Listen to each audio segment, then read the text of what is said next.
Welcome into the Sports Objective podcast, the original podcast and the unauthorized podcast of the Pirates.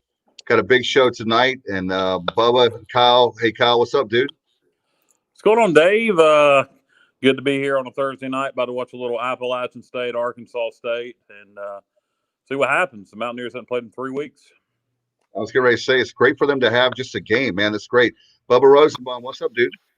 Not much. Just like Kyle said, I'm about to check out App State and Arkansas State. Wish the Pirates were playing this weekend so we could build on the momentum we've developed against the USF and Navy. But hopefully next Friday we'll be here soon enough. Well, I've got to do two things. I got to watch that game, but there's also this thing called a presidential debate that I kind of care about. So I've got to do two things at once. I think I'll have the big screen, we'll have the debate, and I'll have the laptop that I'm using right now for the game. Anyway, ladies and gentlemen, the presidential debate. I don't mean to interrupt you before you introduce DG, but the presidential debate, aka Romper Room. I think we should put. I think we're going to bring our guest in, David Glenn here.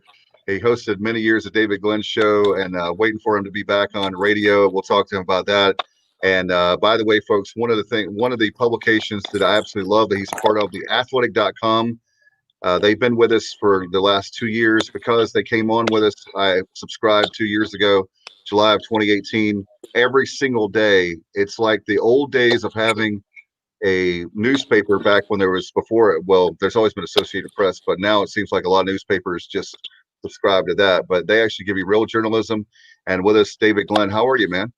I'm doing great, Dave, and I'm having a lot of fun with The Athletic. That's a great model. Some people think it's going to be like the sports journalism model of the 21st century. We'll see, but we just passed 1 million subscribers at The Athletic. So yes.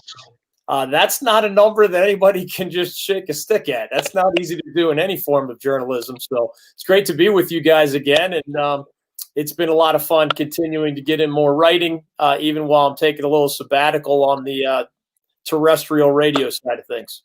How do you think The Athletic has grown so fast? Do you think it's because they've gone out and spent money and hired good people like David Glenn? Or, and I'm being serious. I'm not. In all seriousness, Kyle, one of the reasons I said yes, I'll tell you guys something that I'm not sure I've shared publicly. 3 years ago, if y'all know how the model is, there's The Athletic, kind of the main brand, and then there's just 50+ different sub-sites. Right.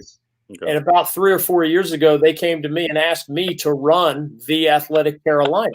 Well, I was in the middle of the best, most successful job I'd ever had.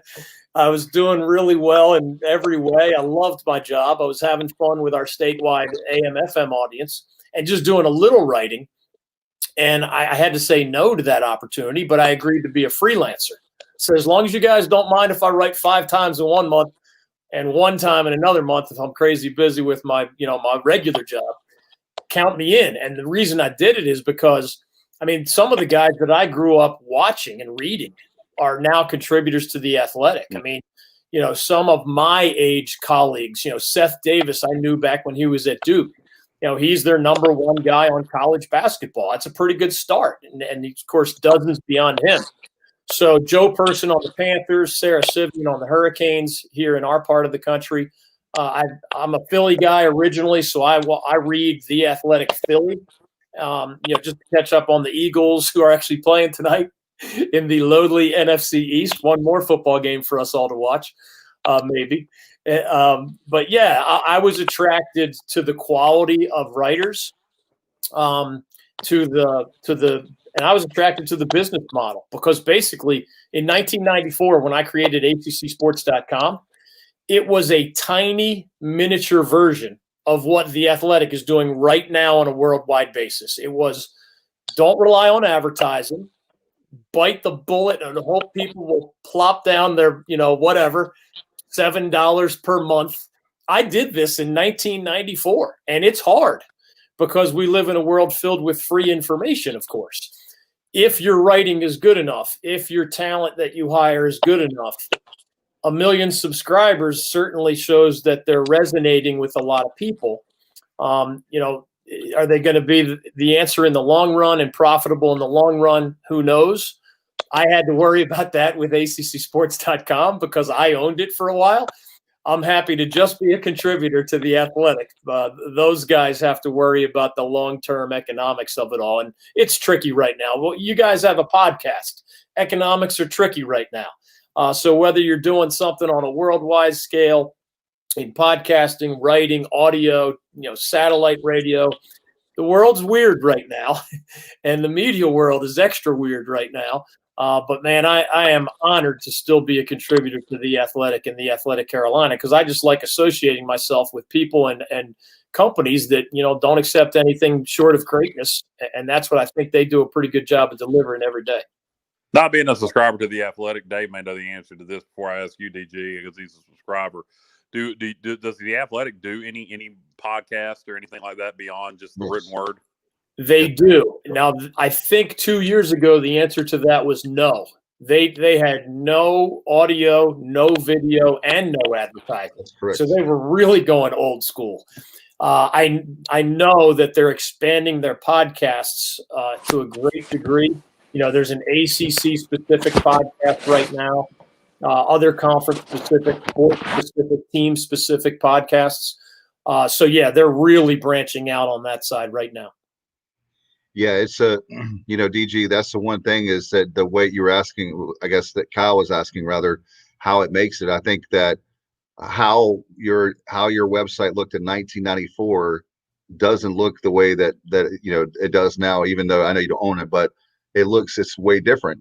We can't keep things as much as we would like to, especially when you get older. You want things to stay the same. As much as we want things to stay the same, they have to evolve. And I think that's what The Athletic has realized. And there's other people in pirate land that have realized that podcasts are for real.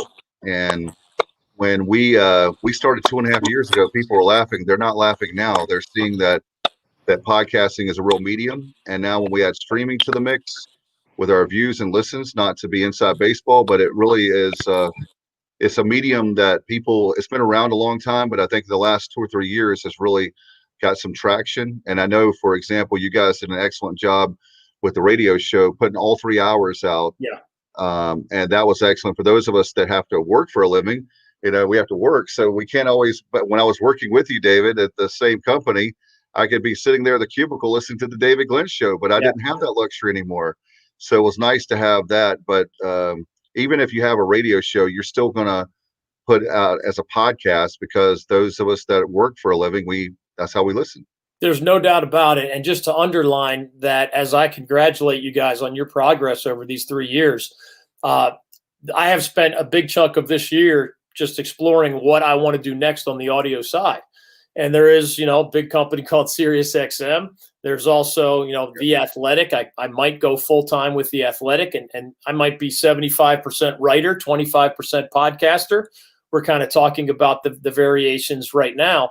But one other thing that I noticed, and Dave, this underlines what you said about just the reality of podcasting as part of the wave of the future.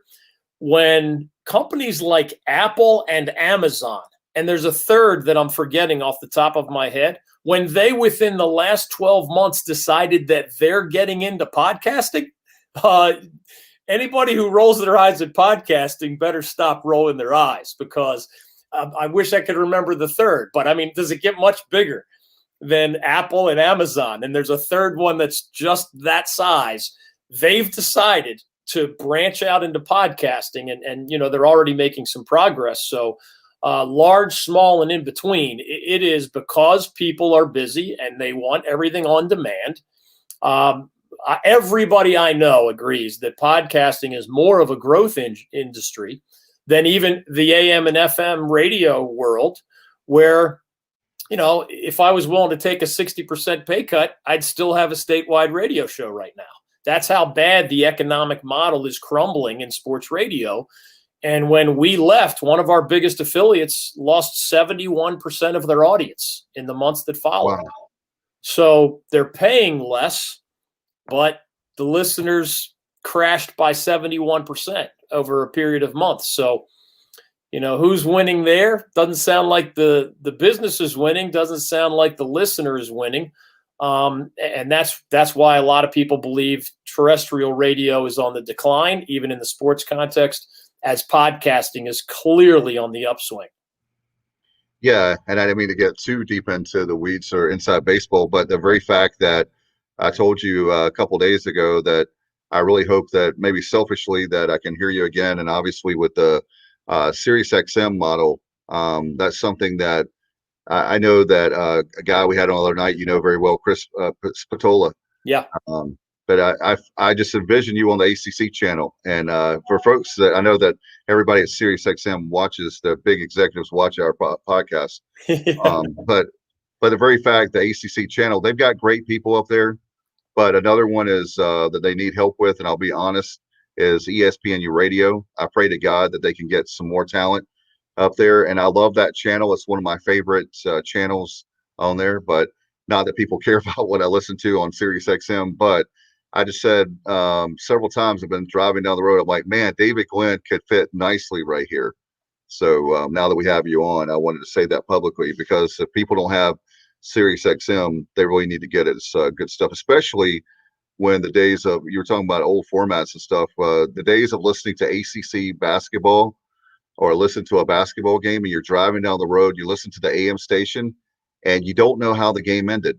You hear it all the way up to the end of the game and you don't know if your team won, did they lose, what happened. And so with Sirius XM, you never have to worry about that anymore. Yeah, it's funny, during the pandemic, I've actually driven my wife's car a lot for various reasons, and my car didn't have satellite radio. So I've been introduced to this, I knew what it was, I had heard it, but it's just the car that I use most often now during the pandemic. And so I've been fiddling around with, not only the sports channels, but, I've got like my Margaritaville Jimmy Buffett music channel. I think it's 24 on my system.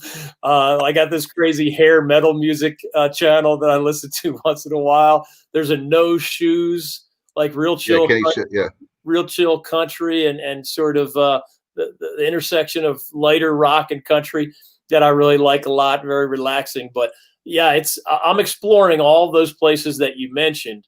I'm having a hard time finding the right economic model. I'll just leave it at that for now. Okay. All right.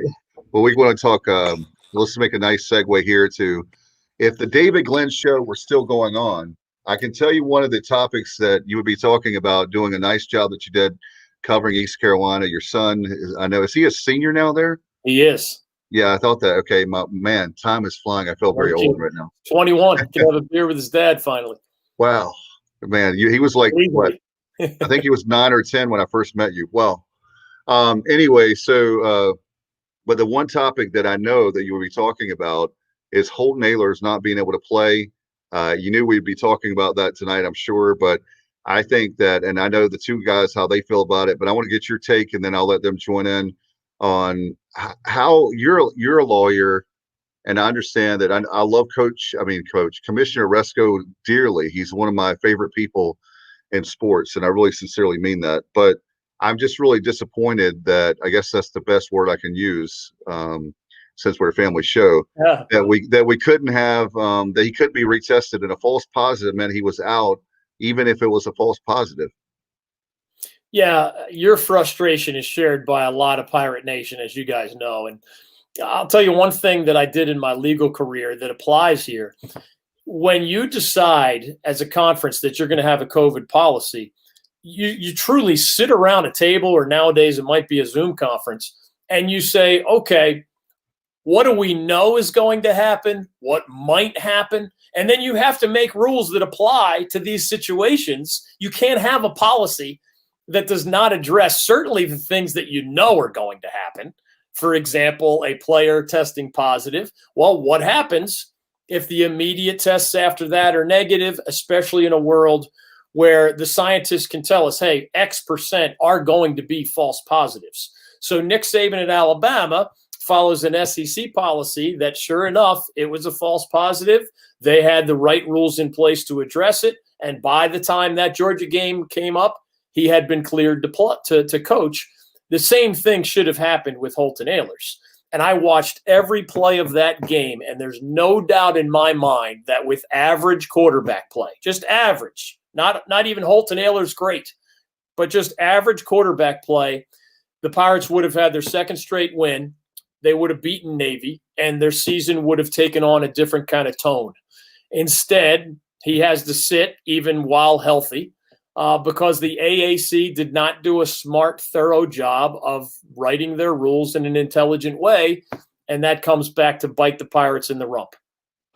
Yeah, and to kind of echo that, Dave, when you have a rule in place, because the SEC initially had the same rules, and then they changed them. They made an addendum, and when you see that happen, you got to kind of keep up with the Joneses. You got to go, okay, well, the SEC, whoever has made a rule change, that's something we probably should address, and then you have it in place because it's inevitably going to happen. It's like you said, there's going to be a false positive. And in this case, it didn't happen to be, you're even a starting offensive lineman or a starting linebacker, or it was your quarterback. And, it literally, like you said, it cost us the ball game. And, I've talked to several people, and this is not a knock on Mason Garcia. Mason Garcia is a freshman. He's a fine young man. He's very talented. He's a puppy with big paws. Yep. But what has happened over the last couple of weeks is we got a young running back named Raji Harris, who's came in and started playing against South Florida. He wasn't starting that game. He came in off the bench. And we discovered who our bell cow running back is, and he ran the ball down South Florida's throat. Well, same thing against Navy. He ran the ball down their throat. Now, what that does, in any offense, the run's going to make the pass better. But in this offense in particular, our passing game is predicated off the run big time. Now, what you saw against South Florida, when we could run the ball, Holt Naylor suddenly looked like a good quarterback. And the same thing would have happened against Navy. Holton would have had a lot in the passing game because they were concentrating on trying to stop that running game with Harris. Mason Garcia just had no confidence in his ability at all. He wasn't ready to run the offense. He couldn't make the reads. He hadn't progressed far enough along, and he made some plays with his legs. But as far as a passing game, he was so scared he was going to throw an interception that he didn't have any confidence in his ability, and I don't really think the coaching staff trusted him in the passing game to allow him to attempt very many throws. And it's like you said, if Holton would have just went out there and had an average game, if we just had any kind of passing game, we would have beaten Navy. I personally believe with the way we were able to run the ball and the way Navy was bringing down safeties in the middle of the field, I think we would have had a lot in the passing game, or they wouldn't have been able to bring those safeties down because they knew Holton was out there, and then we'd have had even more in the running game. I think we'd have dropped between 40 and 50 points on Navy and be celebrating a huge win. If you know how bad historically Navy has owned East Carolina, and be 2-2 on the season and riding high and ready to build a statue to Coach Houston because as bad as we've been here lately, with the only conference team we have been able to beat in is Connecticut, and they left the league. So if we'd have managed to beat South Florida and Navy back-to-back, things would be electric right now in Greenville. And they're still, even after one win and a near miss, they're still pretty optimistic. As they should be. And the long-term future for Mason Garcia remains bright. But he was a deer in the headlights against Navy on passing plays. That's just a blunt, honest way to put it. He was not ready to throw the ball at the college level. That's not the coach's fault. That's not even his fault. He's a freshman. I mean, I know him his background well enough to know that at least 2 ACC schools offered him scholarships. I'm pretty sure Pitt and Syracuse followed him in Myrtle Beach, South Carolina. And to Mike Houston's credit, he's kind of trying to build especially this 3-state area of recruiting, Virginia, North Carolina, South Carolina. Harris, the stud running back, is from the most successful high school program in South Carolina, Burns High. So he was a really good player there, kind of waited his turn, and then was this stud as a senior. So to Mike Houston's credit, the Pirates signed him out of the Palmetto State. And they get this 6'5", 240-pound, long-term promising QB, but he's just a baby, as you said. He's just a kid. He's got those big paws, and he's not ready to strut his stuff yet. So it's a shame how it unfolded. A missed opportunity for sure, a missed victory in all likelihood. And we can all look forward to seeing Holt Naylor's in the short term when he gets back. And then, at some point, it's going to be fun to watch Mason Garcia play quarterback for ECU. Yeah. And that's the beautiful thing is that, I'm sorry, Kyle, I was just going to quickly interject that I know that personally that you have a situation where Houston has said that he's set at quarterback for like the next 7 years and maybe 8, because now I want to get you another thing I want to make sure I talk to you about tonight, because you're Mr. NCAA when it comes to rulings and stuff. What are your thoughts on giving the players an extra year? How do you feel about that? Because there's a double-sided coin. It's great to get the extra year, but financially with East Carolina situation, I'm really worried about. That's something we're going to talk about later on. Is they furloughed people this week. There's been layoffs, lots of problems as far as having money coming in. A lot of that comes from bad decisions over the last 7 years. Plus, we are not winning, and that's part of the bad decisions over the last 7 years. So we're right now in a situation where I'm worried with basketball, baseball, and football, but basketball and football especially. How can you afford to have those players? And then you got something else I want to talk to you about tonight is recruiting. You got guys coming in. Are you going to be able to please them, not only financially, but can you please all these guys that the world we live in where they transfer every 5 minutes? It's tricky. It's not easy. There are no simple answers. Generally speaking, I try to be very pro-athlete. The schools, when things are going well, reap the benefits and the profits and the big revenues. And yes, players get room, board, tuition, cost of education adjustment, but especially the best players in the biggest sports, still are not quite getting a fair trade. So I think my instinct when, let's say last basketball season, when they get 90% of a season and only the NCAA tournament really, and maybe the conference tournaments were taken away, in that scenario, I don't see how that's not a full year used. I'm a little hesitant as for reasons you suggested, Dave. I mean, I'm a business owner, so I can identify with athletic directors and university presidents who have to make these difficult decisions. I'm okay with giving those players through these bizarre circumstances an extra year of eligibility. But if they actually do play 10 to 12 football games or fill in the blanks for a different sport, that's to me close enough to a full season that it should count as a season of eligibility. I wouldn't feel bad when you get almost all of the experience of a season that it should be counted against you. Now, there were sports last year where they didn't have any season at all. Of course, you don't take a season. You don't take a year away from those folks, and that does result in the scholarship logjam. Well, how are we going to fit under these scholarship limits all these guys who now have a new year of eligibility with all these incoming freshmen? It's a headache. It's complicated. The NCAA has the ability to get around some of these scholarship caps if they need to, but there are certainly no perfect answers where every athlete gets treated fairly, but then every athletic director can pay his or her bills. Dave, they already have said in football that everybody's going to get another year of eligibility. Yeah. So, we do have scholarship limits. They're going to have to raise them because theoretically it's not going to happen. But theoretically, every senior at a school could choose to come back next year. Yep. And then you got to be able to bring in your incoming freshmen that you've already offered. So you're going to have to raise the scholarship limit. There's no two ways about it.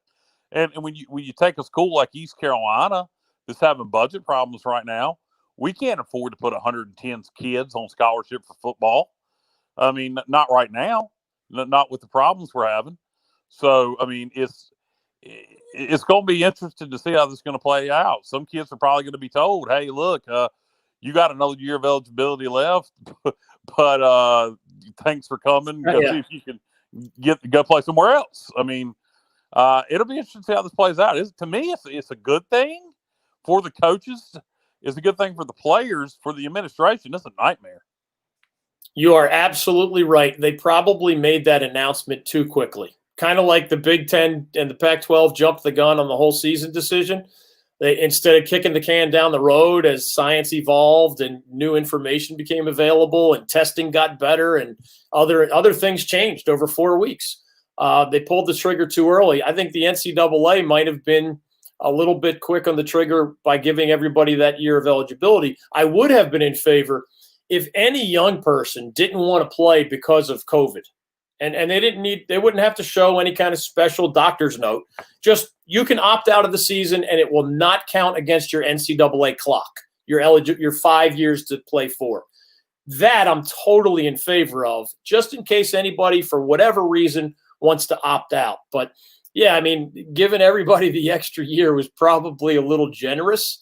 And, they were reacting to public pressure in some ways, but I certainly know that a lot of athletic directors would like that decision back. One of the questions that comes up too, obviously, is how are your feelings about the transfer? I know that you're Mr. NCAA again, and I have to ask you a few NCAA questions. As far as the transfer rule, I think they're going to be voting on that. How do you feel about that? Again, no perfect answer. I break the tie in favor of the student. I would give every athlete in every sport the ability to transfer one time in a 5-year period without any penalty. You don't have to come up with that, excuse that you're moving closer to grandmom who's sick to be immediately eligible. There's so much nonsense with some of these immediate waivers and exceptions to the rules. I know the compliance people. I know how they're sort of bending the truth like pretzels to try to fit the reality so that somebody gets an exception. I know how college fans like to see their players evolve over 4 or 5 years. I get it. I enjoy seeing those stories as well. But given the structure of the system, I want to give those young people as much freedom as possible. And if they feel the need to move once, I think they should be able to do so without penalty. You don't think it'll become a hot mess? I mean, in basketball, it transfers and it's becoming an epidemic. It's already a mess. Exactly. It's already an epidemic. That's what I fear in football. Baseball maybe too, but particularly football, if you don't have to sit out at all. I mean, what scares me about this rule being in East Carolina, I'll give you an example. Raji Harris.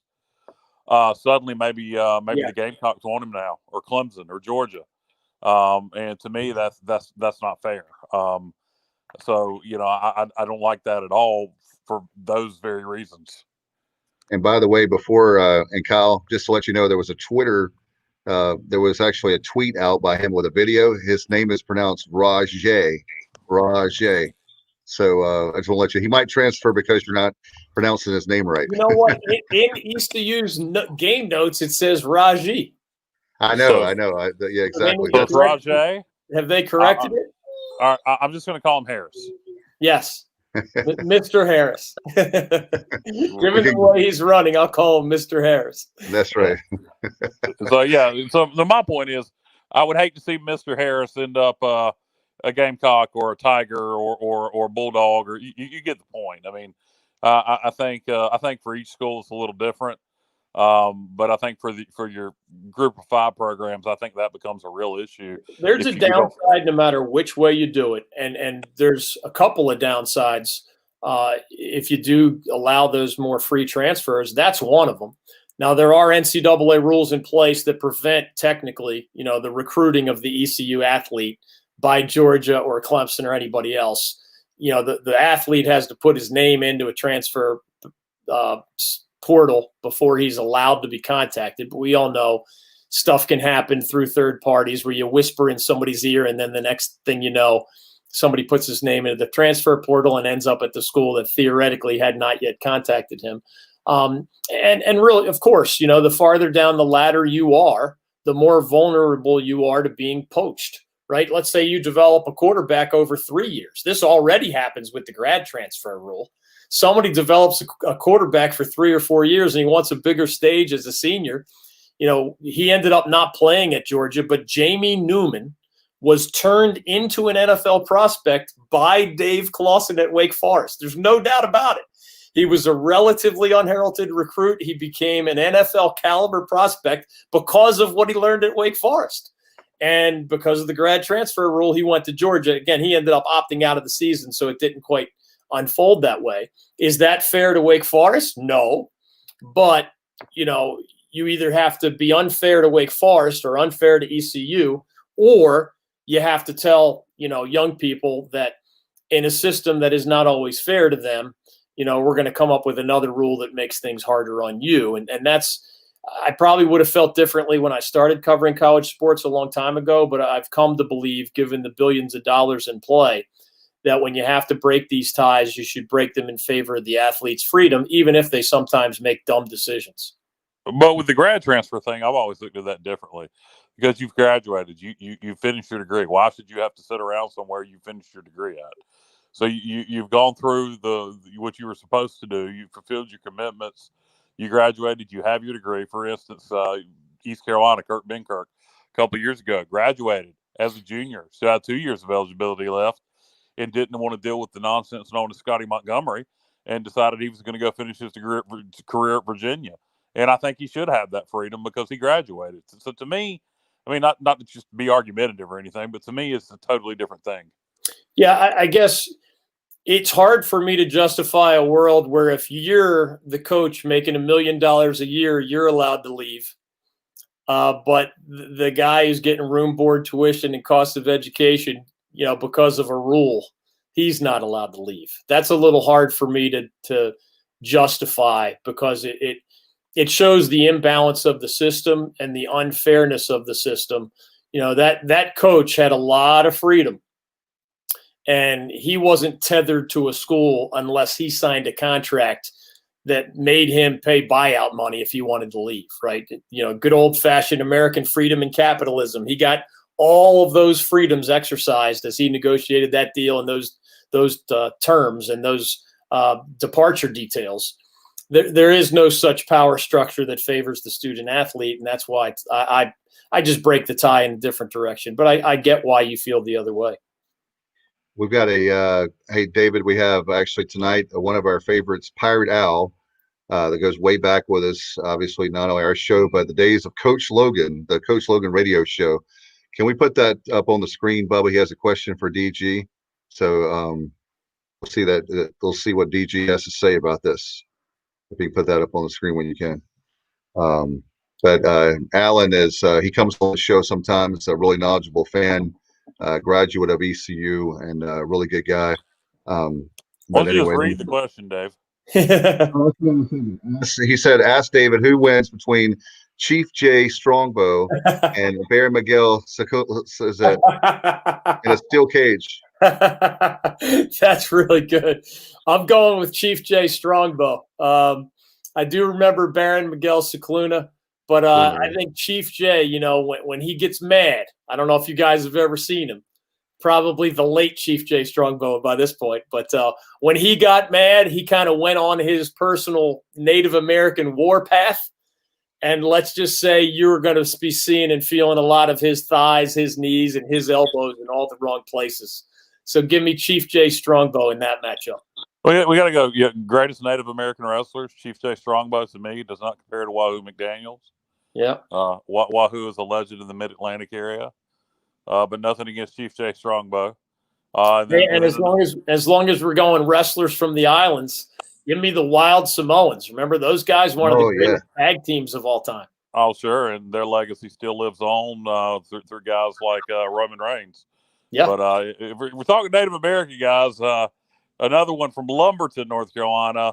Little bit later, WWE, WWF, late 80s, early 90s, the Native American Tatanka. Oh, yeah. Tatanka, yeah. Wow. I hadn't heard that name in a while. That's good stuff.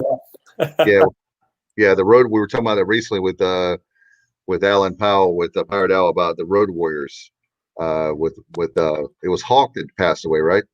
Animal. Hawk passed away. I know I said that one, yeah. Yeah, Hawk passed away several years ago. Had a drug addiction problem, and Animal unfortunately passed away about a month ago now.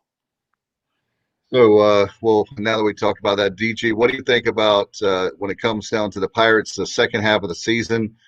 We had the rule that we'll have our next guest we're going to talk to in just a few minutes about coming up. We'll talk about the bowls, and we're happy to see the bowl season is going to happen. So we're doing that in the second half hour.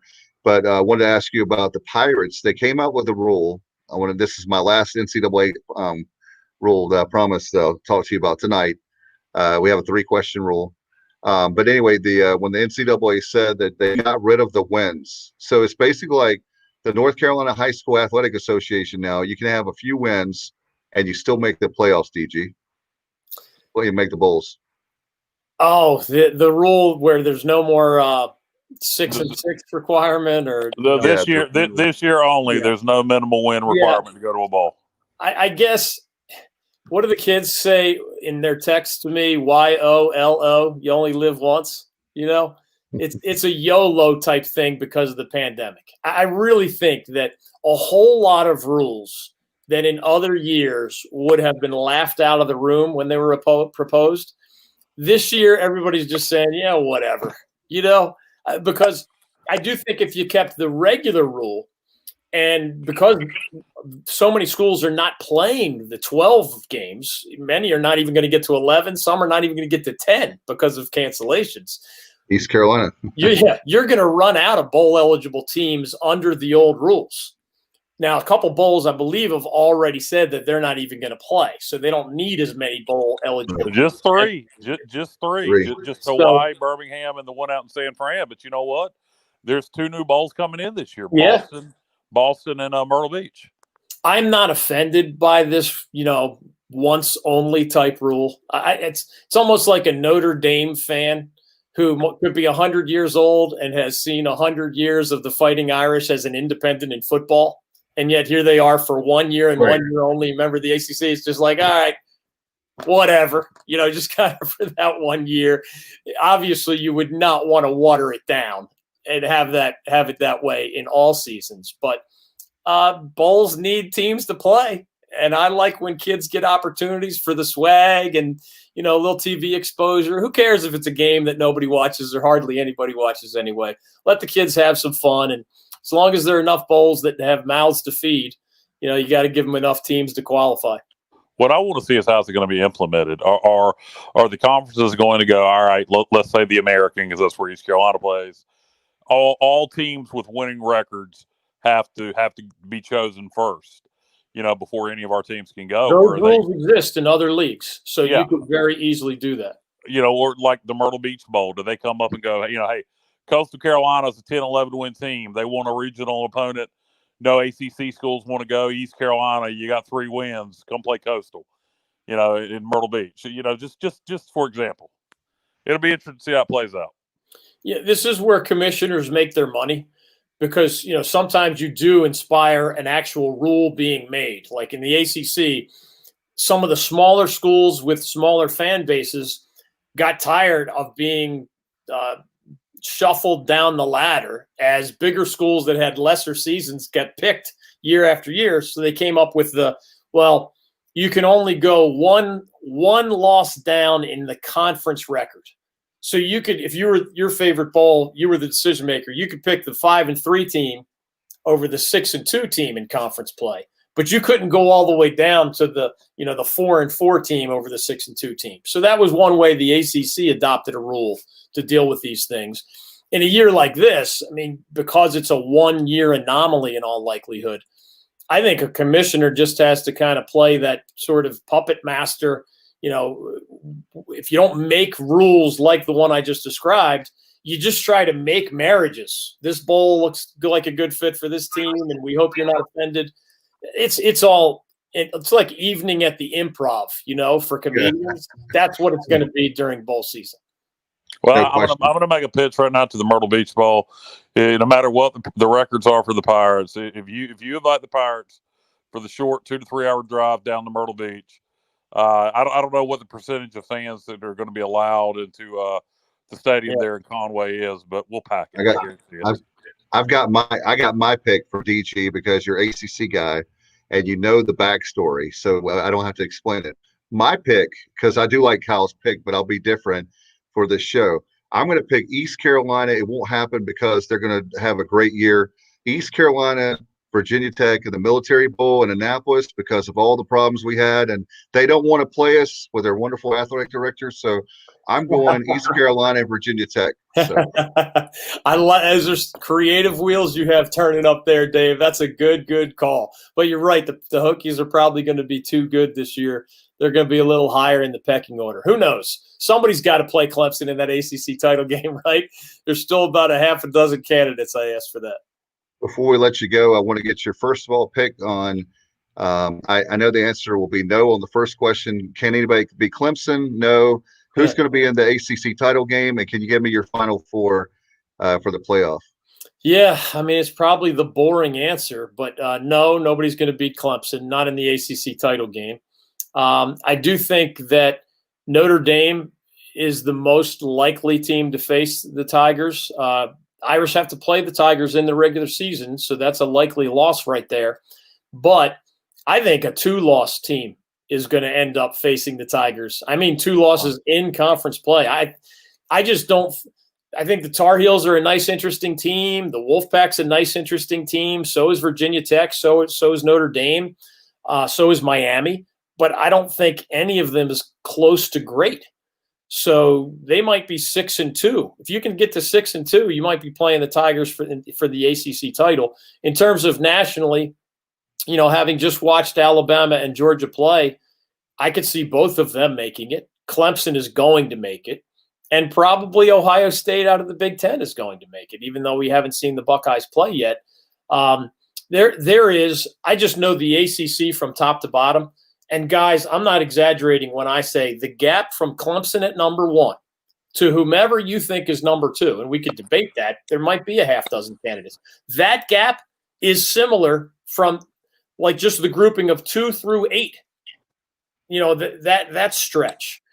And I think the gap between those mega programs, maybe they stub their toes, maybe not. Alabama is as good as I've seen Alabama in a while. Clemson is as good as they've been under Dabo. So those 2 are going to be there. We'll see about the Buckeyes. We'll see about the 4th team. But I just don't see anybody in our neighborhood who's good enough to run the table. Somebody will get in with 1 loss, but Alabama and Clemson are going to be there. And I don't see anybody that I've watched that looks like a Georgia does, for example. So it might be the same old, which gets fans upset, but probably also provides for the best matchups in the semifinals. DJ, one more question for me, ACC related. Not that I think they're going to be in the ACC title game, but how about the job Norvell's doing from game 1 until last week? Florida State has improved dramatically. No doubt about it. And that's a program that Kirk Herbstreit of ABC and ESPN said had a culture problem where all those guys that you signed on the recruiting trail, it was Jimbo Fisher signing them 4 years ago. It was Willie Taggart these last 2 years, then Mike Norvell this year. When you recruit on the premise, we're going to help you get to the NFL, when your season is going well, as it usually did under Bobby Bowden and usually did even until the end under Jimbo Fisher, guys are sticking their necks on the line. They're putting their face in the fan, the way coaches like to say. They're playing unselfishly for each other. They're putting good plays on video, etc. When it takes a downturn, as it did at the end for Jimbo, both years under Willie Taggart and at the beginning under Mike Norvell, guys start playing selfish. They start protecting their bodies, protecting their NFL status. It is on video, as Herbstreit pointed out a couple times, for Norvell in that culture to have a slow start to this season and then keep a locker room together so that they shocked a lot of people. I can't say that I was totally stunned, to be honest, because Carolina is not great on defense, and Florida State finally found its quarterback. So it's partially credit to Mike Norvell. You guys saw what he did at Memphis. It's partially, your third time was the charm. James Blackman was a turnover machine veteran quarterback. They tried a freshman named Tate Rodemaker, and some thought Jordan Travis was just this scat back guy who couldn't really throw the ball. Well, he's better than that. And when any locker room starts believing in a quarterback, they start changing how they believe they can win or beat a top 5 ranked Carolina team. So, the Seminoles aren't going to be great this year. They're not very good on defense, but they have found life. They got a signature victory, and definitely Mike Norvell and his staff deserve credit for keeping that locker room together in a way that, frankly, Willie Taggart was unable to do for his 2 full seasons. And DG, one final question, I promise. There's a big matchup on Tobacco Road that you know extremely well. 2 programs doing well. I'm trying to remember the last time they were ranked. You know that answer, I'm sure. Yeah. That both teams are ranked. But Dave Doran and you have Mac Brown coming back doing a nice job, which we knew he would. Who wins on Saturday? I'll put you on the spot. Yeah, I'll take the Tar Heels. That offense, I still think the defense is gettable. So maybe that offers the Wolfpack as the visitor, some hope. No Devin Leary for the Wolfpack matters a lot. They found their quarterback as well. Remember, they used 3 guys last year. Leary was unavailable early this season when the Wolfpack didn't look as good. He became available, but then he got hurt this past weekend, so he's not going to be in a Wolfpack uniform as those 2 teams get together. Sam Howell is the real deal at QB for the Tar Heels. They have 2 great running backs, 2 or more really good wide receivers. I saw Mac Brown swing the pendulum in this rivalry way back in his first tenure. He lost his first 5 games against the Wolfpack head-to-head, and then he won the next 5 before he left for Texas. So it's fun to see both in the national top 25 in the rankings. I just think the Tar Heel offense is going to be the decider, and Dave Doran will fall to 4-4 against the Tar Heels. All right, what to find out, and obviously we want to promote. I know you're the Athletic. Where can everybody find your work? On Twitter, we're at David Glenn Show. Online, The Athletic Carolina. I still do some things with ACCSports.com, which I created way back in 1994. So for now, yeah, those to be continued. Where else you can find my work, but for now, those are the places to go. And when you have the announcement, will you break it on the Sports Objective? So we have like these I'm okay with that. I mean, hey, things are so weird right now, guys. The big announcement could be something of a non-sports variety. You know, I'm considering all options right now. I had 30 plus years in more traditional media, radio, writing, and otherwise. So we'll see. David Glenn is our 3rd presidential candidate. Yeah, right. At this stage of my life, I can afford to be picky.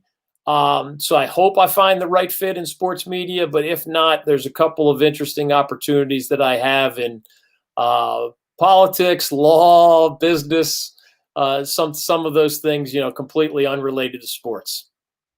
All right, DG, I know no matter what you do, you'll excel. You'll do extremely well. I'm proud to call you my friend, and I appreciate the time, the visit tonight.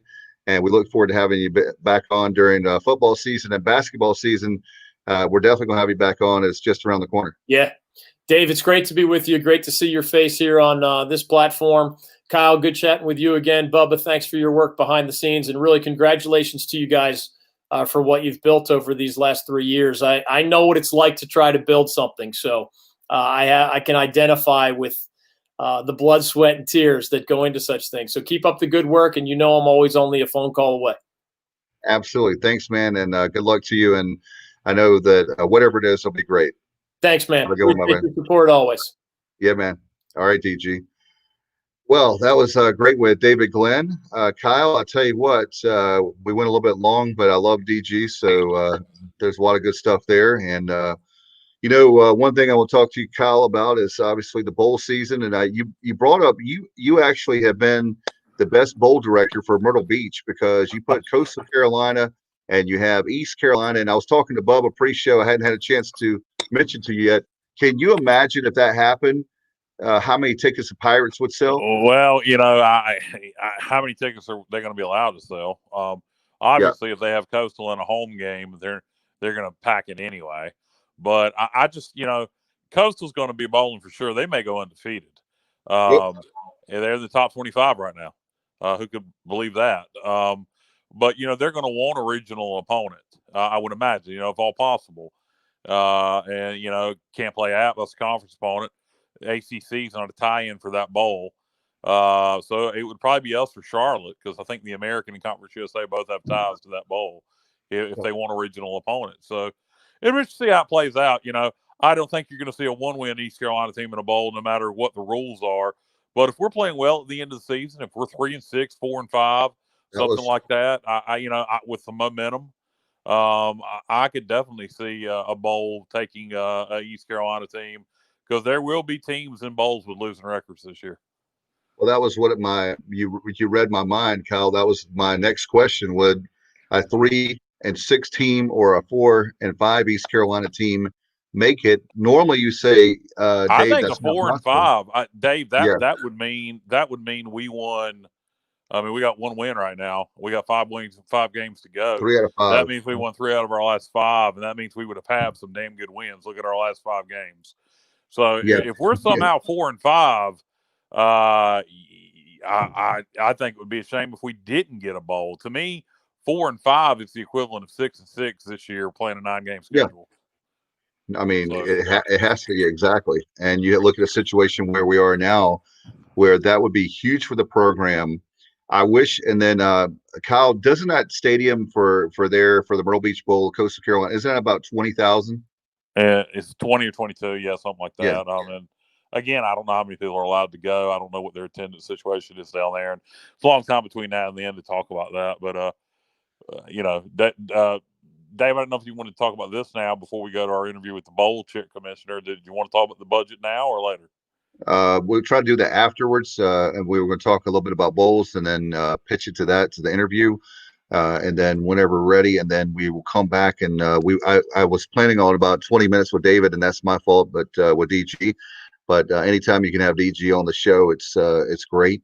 But the bowl season has been something we've been worried about for all three of us, and I know we're not the only ones for many different reasons. And selfishly, because Kyle, sentimentally, the bowl season and the bowl system is something near and dear to my heart because I grew up in the era when there was only, back then, it was not that many bowls. And so now that East Carolina has a chance to go to a bowl, then the bowl season means even more to me. And I thought that when we're looking back at the springtime, I just didn't see a way that there could be bowls. So the fact that we have bowls now.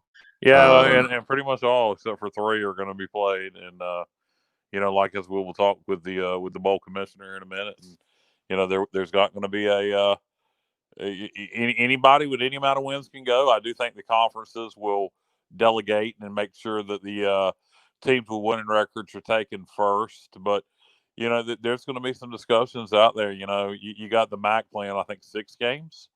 So right. Are you telling me that let's say a 3-6 or a 4-5 East Carolina, if that happens, were you telling me that we're not just as deserving as a 3-3 MAC school? So I mean, if things play out that way, so in other words, don't play percentages. Right. It's going to be interesting to see how everything plays out with this. But I will say it again. I guarantee you, there's going to be some teams with losing records going to bowls this year. It has to be. And you look at it, there's only the Hawaii Bowl. We'll talk about that in an interview coming up with Nick Carparelli. He's executive director of the Bowl Association, and he's like the main dude for bowls, yeah, if you will. The Kraft Fight Hunger Bowl or whatever it's called. Yeah, that's done. And then the Hey, Bahamas Dave, that Bowl. should be his actual title instead of executive director of the Football Bowl Association. What did you say? You say the dude. The dude for bowls. Yeah, the dude for bowls. Yeah. I was thinking about the Big Lebowski, and our thoughts and prayers. Speaking of the Big Lebowski, Jeff Bridges has lymphoma. He came out, I think it was a few days ago. So if you love that movie with the dudes, then keep that in mind. Guys, I tell you what, that I really believe, and maybe I'm crazy, and I know you think I'm ahead of myself, Kyle, but I really believe we have a shot at a bowl. And this year I just didn't see it. But if we can have 3 or 4 wins like we've been talking about, and then if you look at it, the thing that I'm happy about, I'll say this, the thing I'm happy about now is when you watch a Pirate game, and you guys, the 3 of us got a chance to see the game Saturday, we had a chance, and we should have won that game anyway, but we were in the game, right? Where in the past, we've gone from being a god-awful, where we had no chance, to where now Coach Houston, we're climbing that ladder rung by rung by rung.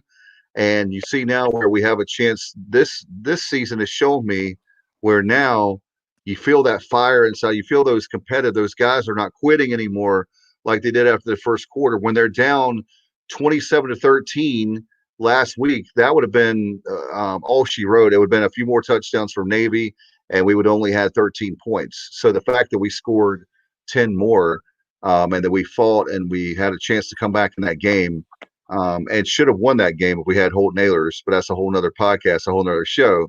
But the fact that we're competitive now, we have a chance to win, means a lot. I'll tell you what, Bubba and I, and obviously we had a chance, Bubba, to talk to Nick Carparelli. He's executive director of the Bowl Association, and also we had a chance to talk to him. And let's go to that interview from earlier this afternoon. Let's play that right now.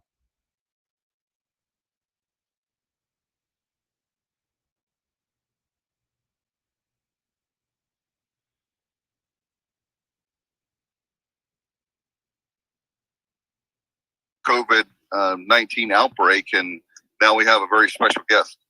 Yeah, some of the requirements to go to a bowl are certainly not there this year, and with everything that's going on with COVID-19. And right now, to discuss that and much more, we welcome in the Executive Director of the Football Bowl Association, Nick Carparelli. Nick, we appreciate your time. Happy to be here, Bubba. Dave, looking forward to spending a few minutes with you. Absolutely. I wanted to reach out to you because we've been debating that on our show here on the Sports Objective with the Pirates. East Carolina, they're under a rebuilding mode under Coach Mike Houston.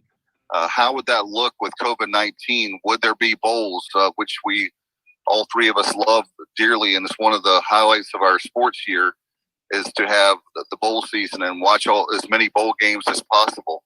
And so we wanted to have you on because I know there was a big decision made where now the number of wins, which normally would be a 500 season, they've taken that away, right? Where it's allowed more teams to participate, and also I think it's great for obviously the cities that host the bowls. We didn't want them to be hurting as far as, or even more, not having the bowl with the economy. Yeah, no, you hit some of the issues on the head. It was, look, we're all going through a difficult year, and I think the three of us will agree that seeing college football games be played on Saturdays the last 6 weeks has been a very, very welcome sight. I think, there's a few games that get postponed every week. I think we'd have been naive to think that wouldn't happen, but I think for the most part, we're moving forward. And, we have 40 some odd bowl games across the country that work all year long, to put on these events. They're community-based events. They mean a lot to their communities, and they mean a lot to the student athletes who have opportunities to participate. And so they've been working hard for months to find ways to be flexible to make sure the bowl games can happen. And the conferences in turn have been, made it quite clear that they want those opportunities, especially in a year where they're not able to play 12 regular season games. You have such a discrepancy. Some leagues are playing 7, some 8, some 11, but nobody's playing 12. And that's really the point, kind of the tipping point as to why we made the decision to eliminate bowl eligibility requirements this year. I don't know how you even decide what bowl eligible is. If you're only playing 7 games, getting to 6 is unrealistic. If you're 3 and 4, you're obviously not 500, but you're shortchanged on the number of opportunities to get there. And all these student athletes have been through so much, they deserve the opportunity to play. And all these conferences have contracts in place. The American that East Carolina is a member of has, I think 7 or 8 contracts. So all this really does is allow every conference to fill their contracts. And each conference can decide on their own how they rank, their teams. But we didn't want to have to worry about at the end of the year, is a team 3 and 4? Are they 4 and 5? Should they go to a bowl game? Should they not? We're just taking all that mystery out, and we're providing another opportunity for these guys at the end of the year. Nick, more than 40 bowl games, and just talk about how I know you have some that aren't on the mainland in terms of the Bahamas Bowl, the Hawaii Bowl. So which games are not going to be played this year? Yep. So there's been 3 announced that will not be played. You mentioned 2 of them, Hawaii and Bahamas, and that's, obviously it's COVID related, but it's also because of the challenges of traveling outside the mainland. So those are understandable. Game in San Francisco has been postponed to next year. They were undergoing a transition anyways. They were moving from the 49ers stadium back to the Giants baseball stadium, looking for a new title sponsor, and it's just hard to pull that together in this climate. They will be back stronger than ever in 2021. So we're not going to see those games this year. Where there may be 1 or 2 others that decide to take the year off, but I think we're going to see the majority of games be played this December and January. So one question I had that came to mind, Nick, in the past, we'll get to your past in just a little bit, but the Pirates in the early 90s, for example, before all these bowl tie-ins, they had where the Peach Bowl picked East Carolina and NC State. Is this a situation that My question will be: I know that you took away the number of wins. Will that be one of the factors for the Bulls this year? Is that they say, "Hey, East Carolina, say is 3-6, but they travel well. They haven't been to a bowl in a number of years. We know they can sell out at this stadium very fast." Is that a possibility? Well, I think the first part of your thought is accurate. I think the notion of regionality for maximizing attendance and fan travel, that may not be so big of a factor, because I think we all know it's still a mystery as to whether there was going to be any fans at all allowed at some of these games. And if there are, it would be minimal. But at the same time, keeping it regional is very important, just for the travel, for the few fans that will be there, for the distance that the teams have to travel. And I think there may be an opportunity to see some old rivalries that have taken some time off to be rekindled in some of these bowl games. I think one of the most interesting things about the bowl season this year is the fact that there were virtually no non-conference games this year. Everybody's playing within conference. So the bowl season is really going to comprise the vast majority of non-conference games this year. So when you talk about bragging rights between conferences, it'll really come down to the bowl season. Nick, one of the things that comes to mind is East Carolina and Virginia Tech had a dispute a couple years ago because of the hurricane. I'm wondering if that would be a situation where they know that a lot of tickets will be sold. I think Virginia Tech is going to go to that probably won't be a reality. They're having such a great season, but that comes to mind. That's something that I guess the Bulls would keep in mind, that would be a ticket that would be hard to get because people want to see that game. Yeah, I think in terms of the how good of a season you have, historically there's been bowl games at the higher end that get the teams with the higher records, and it all sorts itself out. I think you're going to see the placement of teams in bowl games. I think the selection order that these bowl games have typically had, the tradition of some of the games versus others, I think that might be a little bit secondary this year to geography and compelling matchups. One of the big things with bowl games is obviously all the events that go in conjunction with the bowl game. With everything that's going on right now, I'm assuming that a lot, or at least not, if not all of those things, are probably not going to happen this year for obvious reasons. So what can you tell us and shed some light on in that regard? Yeah, so we're, I think the college football playoff, the semifinals and the championship game made this announcement already. I think unofficially the rest of the bowl system is going to follow suit, that these trips are going to basically be 2-day trips. The teams are pretty much going to stay in their hotel. The bowl organizations will do the best job they can to give them some type of bowl experience. Typically part of that experience is enjoying the local flavor, the local food. You go to the Liberty Bowl in Memphis, you're going to have barbecue, et cetera. So I think they'll still try to do that. They'll bring it into the hotel. The student athletes will get their gifts, and they'll play in a bowl game, which for a lot of these kids is going to be the last opportunity they have to play football, to play a meaningful game with all their friends. The vast majority of Division I college football players do not play in the NFL, so this will still be a very, very special event, very special time for these student athletes. And the food and the swag, those are the main things that the players would want anyway. So yeah, that's nice. That's one of the interesting things I always love, seeing what each bowl game provides its players in terms of the swag and so forth. Depending on what that bowl game is, whether the Belk Bowl, they got a big gift card to Belk, etc. Yes, yeah, they're that's what makes the bowl system great. Every bowl game is unique. If you're a student athlete and you can go to 4 different bowl games in your career, I think there'd be nothing better than going a different place each year, different part of the country. And for a lot of these kids, it's their only opportunity to go to some of these cities and experience that culture. So it's pretty neat. You're talking about the Liberty Bowl. I know the Pirates had 4 different times, and Mr. Rosenbaum, you're talking to right now, his family. If it was on I mean this is a compliment, Bubba, too, but if the bowl game was on the moon, the Rosenbaums would find a way to get there, right? I love that. Absolutely. You know it, Dave. But like you're saying, the 94, 95, and then 2008 and 2009 Liberty Bowls. We were there in Memphis, and you can tell that was a bowl game that was very established, and it's run in a first-class manner.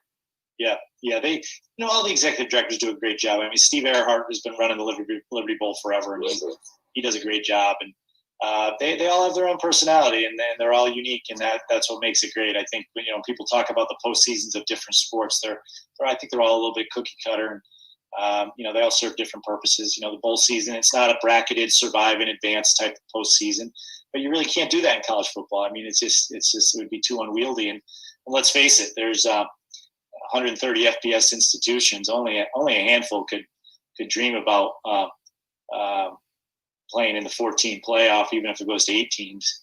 So I think that the bowl season offers these schools that there's a bowl for everybody. There's a bowl that every program, no matter where they are in their stage of development, can aspire to get to at the end of the year. Nick, one of the things that we've talked about is the very fact with the Myrtle Beach Bowl coming up, and you have Coastal Carolina doing very well, a top 25 team now. Is it possible? Is it locked in as far as the bowl, as far as the tie-ins are concerned, with the way things are going with COVID, or you're talking about travel, or is that something where, like Myrtle Beach, you could have Coastal Carolina against East Carolina, like you were talking about the regionality and having some matchups people would care about? Yeah, that's very possible. Yeah, I mean, like I said, every conference has their agreements with bowl games, but there are a handful of bowl games that kind of partner up and they could trade off a little bit if it makes sense geographically and in terms of matchup. That particular matchup is not far-fetched at all. That would be. Go ahead, Dave. I'm sorry. No, that would be great for a lot of Pirate fans because it's a short drive, Nick, from a lot of different geographic areas and metropolitan cities where the Pirates have a big alumni base. And who wouldn't want to go to Myrtle Beach and that time of year? That would be fantastic. Yeah. Or any time for that matter. Sign up now. That's right. Hey, Nick, kind of working in reverse a bit. Dave kind of alluded to your background in athletics and all the things that you've done, and that we would be talking more about those later on. Take us back to the beginning of this year. I know you started the transitional role into your current position back in January, and then you took over full-time in April. What a crazy time to start a new job. So just talk about that and how this opportunity came about, and then we'll go into some of the other things you've done in the past.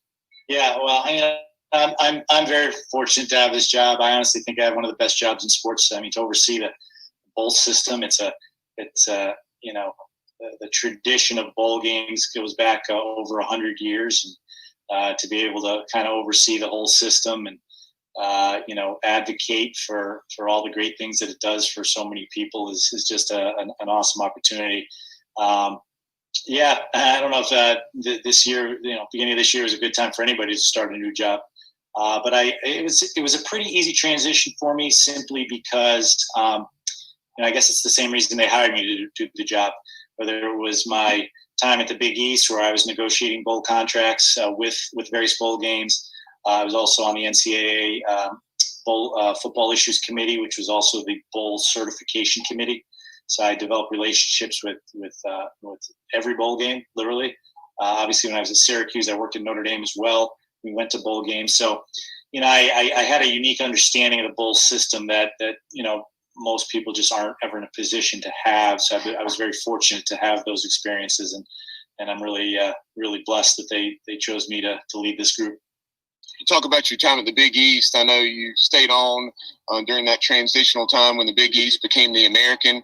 And so just talk about that decision to add the teams that you added, one of those, of course, being East Carolina when Terry Holland was athletic director. And just give us a glimpse behind the scenes and tell us some of the things that you can tell us as far as what made East Carolina and other schools so appealing. Yeah. Well, that was a crazy time in college athletics. It was one that I look back at fondly now. It was certainly a great experience professionally. I can't honestly say it's something I'd like to go through again. Having teams leave our league, and we had to basically recreate the league. We were the Big East continued to exist under the name the American, and the Big East basketball schools that left technically were a brand new league, even though they took the name with them. So it was very odd. Terry did a great job advocating for East Carolina for years. he would be in constant contact, even when we were the old Big East, trying to find a way to join our league. And personally, we weighed a lot of options, all the institutions that there was no shortage of schools that wanted to join this new league that is the American. But in my opinion, East Carolina kind of rose to the top. You look at different factors. Some people look at marketplace. You may not be in a big market, but there's a lot of big time college football programs that aren't in big markets. It's more about your brand. It's about who cares about you. It's about your fan base. And the East Carolina fan base is very impressive. It always has been. And that was probably, I think East Carolina fans are probably the biggest reason that they had the opportunity to move into the American and participate in a league that I think is very underrated. I think it's an extraordinarily competitive football conference. Yeah, that was something East Carolina joining the Big East as it was for that short time period prior to becoming the American. That was a dream that had been 2+ decades in the making, going back to the early 90s. Virginia Tech back then got an invite as well as other programs, but East Carolina was left standing at the altar, so to speak, just on the outside looking in, and remained an independent up through the 96 season prior to joining Conference USA from 97 up through 2013. So when we got that invite, that was a huge moment for our university and its athletic program. Mm-hmm. Well, I told people all the time when we were debating East Carolina as a potential member, I'd ask people, have you ever been to East Carolina? Have you ever been to a game? Not everybody has. I experienced game day, at East Carolina, and what a great atmosphere it is. And we were talking off camera a little bit. My very first experience working in sports when I was a graduate assistant at Syracuse University, our opening game was at East Carolina in 1992. And unfortunately for you guys, we went to the Fiesta Bowl that year. With that first play, Marvin Graves was the quarterback. Kadri Ismail motioned into the backfield, a triple option, tossed it to Kadri, and he took it to the house. So that was my first experience in the sports world, and I guess that one play probably solidified my career path. Yeah, that game was like 42-21, I want to say, the final. It was a game, like you said, you guys jumped out right off the bat. And then I remember the Pirates scored late in the first half. And then, as Steve Logan is often known to do, that was his first year as head coach. And we would see this a lot over the next 11 seasons: surprise onside kicks and your trick plays, gadget plays, whatever you want to call them. And I remember right after halftime, he tried one of those surprise onsides, and the Pirates recovered. And you're thinking, hey, we just came off an 11-1 season. Can this happen again? Can we rally from 3 touchdowns down against an opponent like Syracuse? Obviously, the answer was no. But those were tremendous teams with Paul Pasqualoni. Yes, yeah, Coach Pasqualoni did an unbelievable job up there. He'll go down as one of the more underappreciated college football coaches. He won 107 games at Syracuse, went to Fiesta Bowl, Orange Bowl, went to 9 bowl games. Guess that wasn't good enough. I'm not sure they're doing too well right now. As much as I love Syracuse, they're my alma mater, but haven't been the same. And Nick, you bring up a great point with the very fact of Syracuse being the Pirates play them. We actually need to rekindle that rivalry. I think it was a rivalry back in the day. I know we had a lot of independence, and I know there's the issue of scheduling with the ACC, and now there's an issue with COVID this year, and some people are saying maybe we should have 10 regular season games and 2 at large or whatever. But Syracuse and Pitt are 2 examples of, in my opinion, are teams that we should have back on the schedule for East Carolina. I think it's a great rivalry, and I think it'll be great for the newer Pirate fans to see as well. I think you're right. I don't have any stats in front of me, but it did seem like Syracuse and East Carolina played an awful lot back in the day. Sure did. As far as now is concerned, there's Jay. Hey, Jay. Hey guys, how we doing? Jay Sunhalter joins us now. Nick, I know you had a question for you. Jay, are you there? I guess he'll come back. Hold on 1 second, Dave. Hold on, Dave. 1 second. I just have a computer glitch here. Okay. All right. Well, Nick, I'll ask you another one as far as the bowl season. What are other things that the Bulls can do? I know that something that has been talked about is using the Bulls more for if they do expand playoffs. Is that something that your organization or the Bulls would be in favor of, is to have more Bulls doing to add to the college football playoff? Absolutely. I mean, the bowl system is college football's postseason, and playoffs are a subset of that. I remember when I was on the conference side at the Big East, the commissioners of all 10 conferences, really value the bowl system, the entire bowl system. I mean, let's face it, the commissioner of the ACC does not just work for Clemson.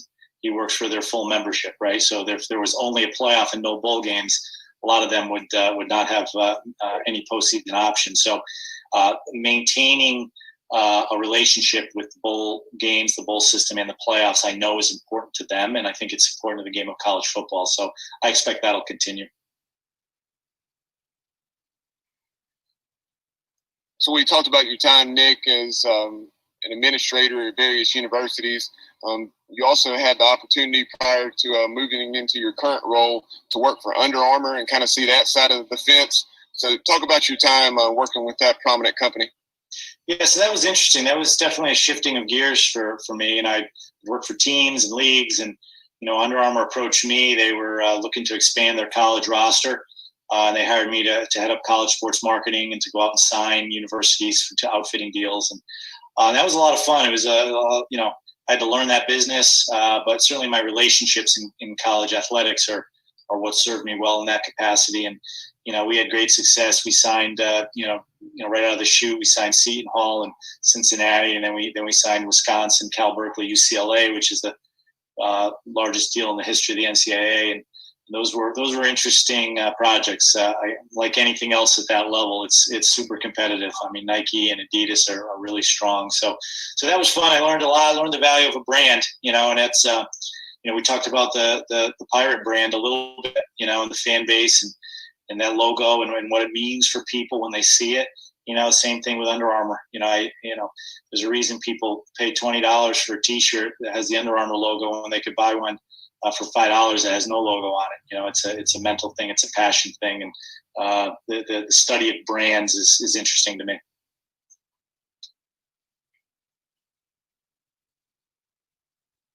I was waiting for Jay. I guess he's still having computer problems. We'll get to him in just a second. Okay, I'm back. All right, Jay. There you All go. right, Jay, this is being built up, buddy. This question you have for me, it better be. This is a really big one. I got a lot of pressure on me. If it falls, just make it sound like it's a good All one. right, I got you covered. Okay, so with all the different backgrounds you've had, whether it's with Under Armour, with college football, what's been the most, I guess, interesting or beneficial leader that you've taken from, because you've been with a lot of different people? What's the biggest thing you've learned from someone, and who was that person? Yeah, that's a great question. I've been fortunate to have worked for a lot of amazing people. Some I have more respect for than others, just because I don't particularly have a lot of respect for them. Doesn't mean they weren't, that I didn't learn something from them. But Bill Belichick, I mean, it's kind of an easy one. I feel very lucky that I was on his staff. He was my boss, so I was with him every day in staff meetings, team meetings, and everything you hear about him as a leader and his do your job mantra, if you will, it created such a great culture of winning. And do your job is what you hear, but there's more to it. It's do your job well. It's do your job no matter how small it is. If a team's going to be successful, whether it's a corporate team or an athletic team, everybody has a role to play. You don't have to be a hero. You don't have to do something that's not your job. Sometimes sometimes that's detrimental if you step outside of your lane. But just do what you're supposed to do. Do it really, really well, and the team's going to be successful. And you hear it about him. I don't think you can fully grasp it unless you lived it. And I was very fortunate to be a part of that.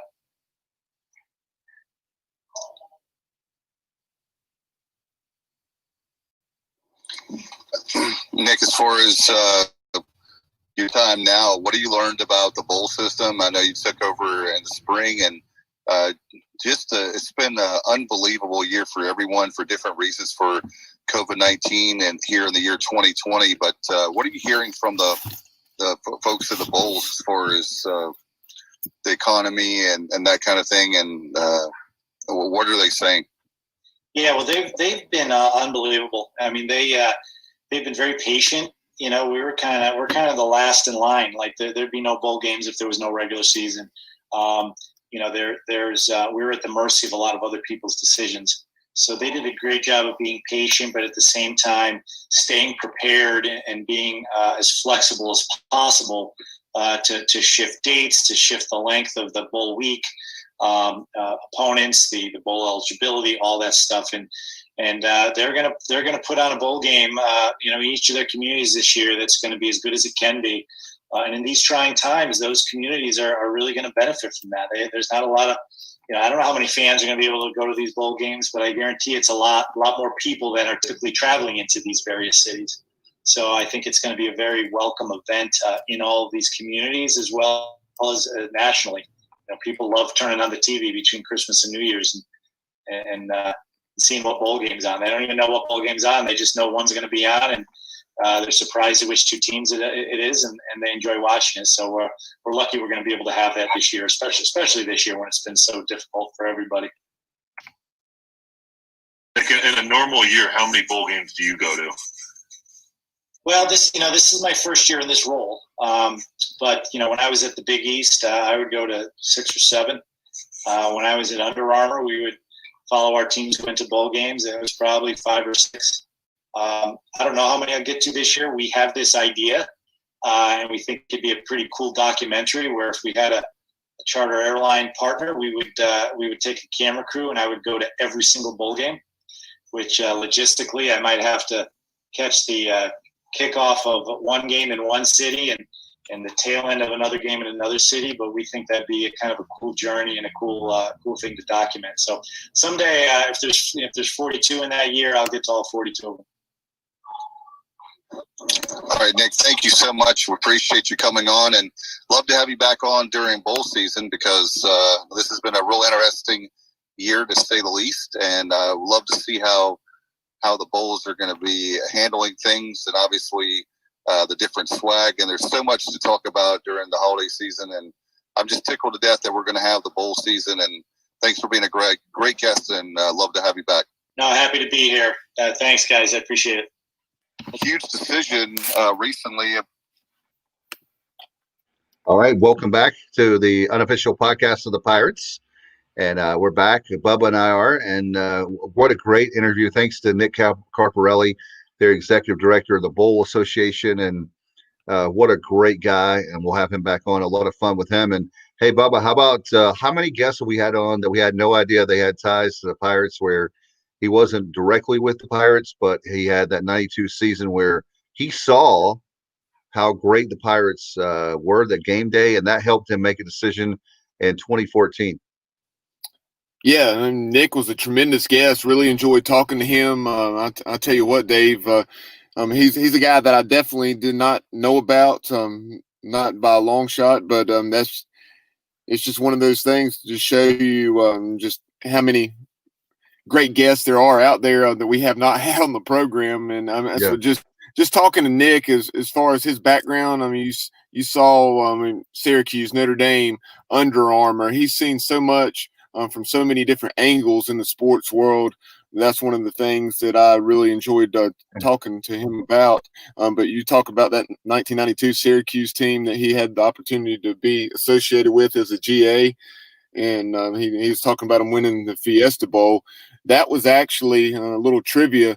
Up to that point in time, that was the largest crowd ever to see a game at Dowdy-Ficklen Stadium. Wow. Because it was 36,500 the previous year against Pittsburgh. We had 36,000 where we brought in some temporary bleachers down in what is now the Boneyard end zone. But that season opener in 92, we had 36,500 for Syracuse. And that's awesome because 2 months later, not that it really mattered, or not even that long, I found out October of 92, a month later actually, a month and a half later, whatever, that I would be.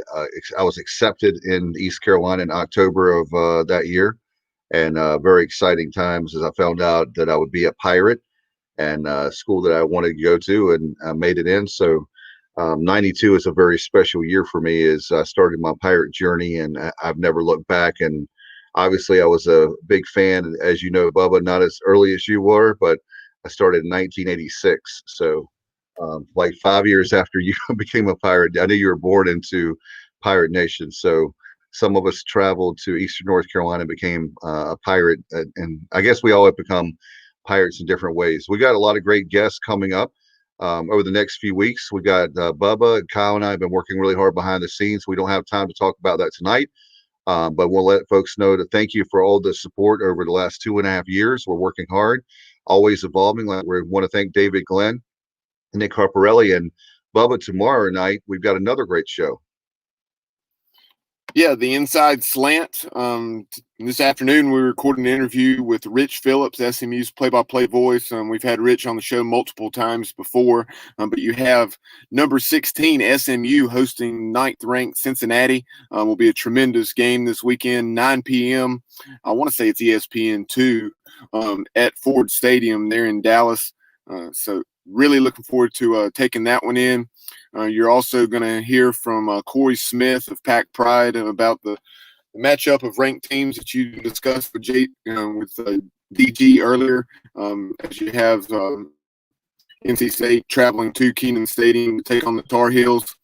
We'll also have a first-time guest from the Casper Star-Journal and Pokes Authority. Wyoming's beat writer in the Mountain West is obviously beginning play this week, as is the Big Ten, and Davis Potter to talk about the Cowboys and their trip to Nevada. And then we'll also catch up with Ohio State's beat writer with the Columbus Dispatch, as the Buckeyes will be welcoming Scott Frost and the Nebraska Cornhuskers to the Horseshoe on Saturday. It's going to be great. Cannot wait. And Bubba, with the Pirates off, we get a chance to be college football fans and watch a lot of football. I'm so excited this weekend. I get to watch football, and more football as I get college and pro. I'm so excited on my big screen and can't wait for the Pirates. Next week we'll have a lot of course, with the big game at Tulsa, we'll have a lot of different shows, and obviously the coaches' press conferences and those things next week. All right, appreciate David Glenn for all his hard work, and obviously I know whatever he does next, it'll be great in the sports world with media, whatever that looks like. Want to thank, obviously, just had him on, Nick Carparelli from earlier this afternoon with the executive director of the Bowl Association. Want to thank Kyle from LaGrange Barber. Bubba, man, I appreciate you. You're my brother from a different mother. You and Kyle, brothers from a different mother. And I appreciate you both for your hard work. And Bubba, thanks so much for all your stuff behind the scene. Means a lot. And we look forward to tomorrow night. All right, that's going to be the Inside Slant tomorrow night, 8 o'clock, like we just said. You've been watching the Sports Objective and listening to the Sports Objective right here, and we appreciate it. Good night, everybody, and go Pirates.